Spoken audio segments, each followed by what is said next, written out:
Now, as you do this, you begin to notice a rather curious change in your general feeling of life. You notice that there ceases to be what I would call an interruption or an interval between your experience and yourself.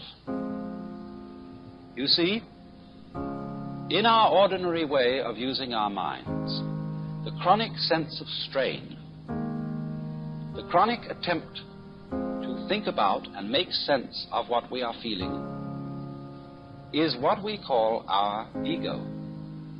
If you say, I experience my own existence, I am aware constantly of a knower behind and receiving all that is known, then you get this chronic sensation of there being an I, a self, who has all these experiences, and that I or self is what we call the ego. And this chronic sense of strain is our, you might call it our psychological blocking against our experience. The thing that seems to divide us from an external world, from the whole universe. But when in this way the interval begins to diminish, we begin to experience our world as ourselves. There is no interval, there is no interruption between the knower and the known. Just as when we are completely absorbed listening to music or dancing to music, we are not aware of our separation from it. We go right with it. And so, in the same way, when the mind responds instantly to what the senses bring, it seems almost as if the mind and what it experiences were one and the same. Now, in a way, of course, this is actually true. We can understand this theoretically, but we don't ordinarily really feel it. For example, you know the old saying, if a tree falls in a forest with nobody listening to it, will there be any noise? Perhaps you know the limericks in which this problem is posed. There was a young man who said, God, I find it exceedingly odd that a tree, as a tree, simply ceases to be when there's no one around in the quad. And the answer was, young man, your astonishment's odd. I'm always around in the quad, so the tree, as a tree, never ceases to be since observed by yours faithfully, God. But this is a great philosophical puzzle for the Western world. Does what we know depend on there being a knower? Now, in a way, obviously, it does. Because when a tree falls in the forest, it certainly makes vibrations in the air. But those vibrations in the air do not become noise unless they vibrate an eardrum. So, in the same way, the light from the sun does not become light unless it falls on an eye, an eyeball. And two, we could say the external world is full of hard things. But nothing is hard except in relation to the soft surface of the human skin. Nothing is heavy except in relation to human muscles.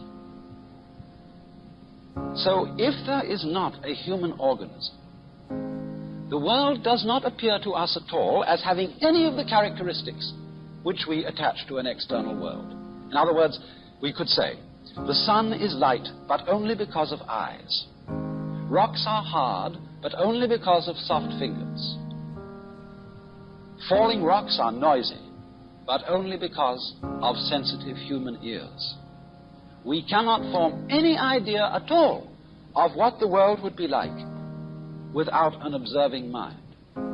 Even such things as duration, the span of time, depend upon the human mind to appreciate them. Space depends on a human mind to observe the world from a particular position and so know that there are things which are distant from it.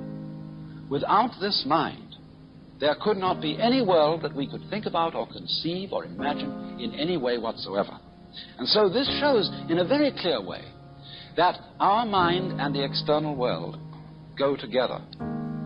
They are inseparable differences. Taking a cigar which has two distinct ends, but you cannot separate those ends. If I would want to take one of these ends off and break the thing and throw it away, it would still have another end. There would still be two ends there.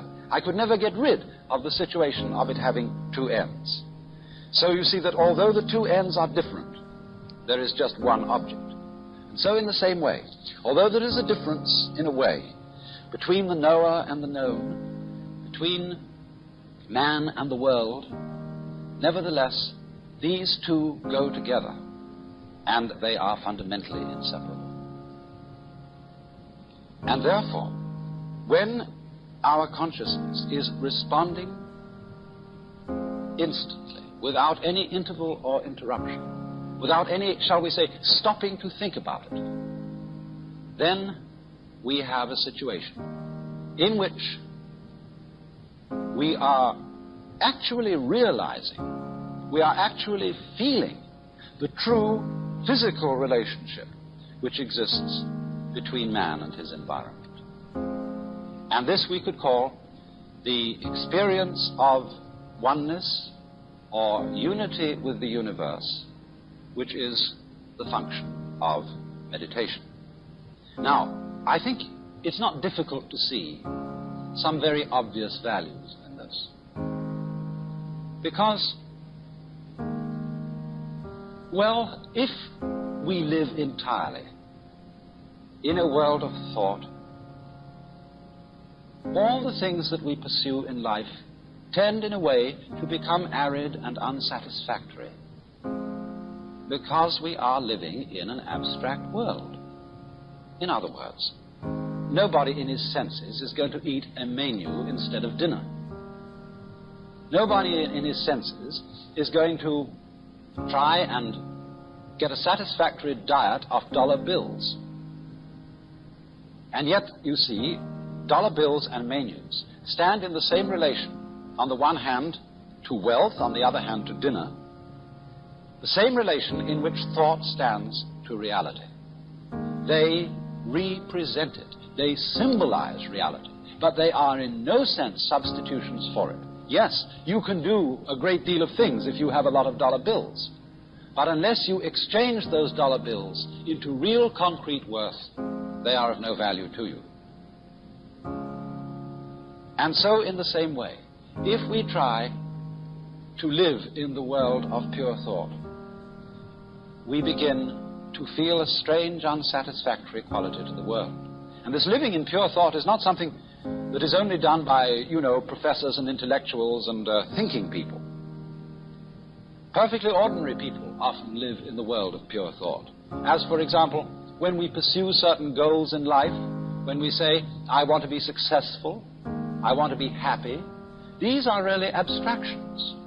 Because supposing you become enormously wealthy and you're able to afford 3 cars and 6 houses, you can't drive in 3 cars at once. You can't live in 6 houses at once. You have a symbol, which we call prestige, of your status. But that is an abstract symbol. You can't eat prestige. You can't eat success. And so, to overcome that kind of beguilement by the fantasies of thought, not thinking is an important adjunct to thought. To be able, every so often, to cease the hubbub going on inside one's head and to let talking to oneself stop and come to stillness. You needn't, of course, sit in the meditation posture to do it. This is simply the way it's done by Buddhists, Hindus. You could walk, you could sit in the ordinary way, you could lie in the bathtub and do it. You can lie on your back in bed before you get up in the morning and do it. Just let your mind alone and stop trying to make sense of the world, so that there is really something to think about other than thought itself.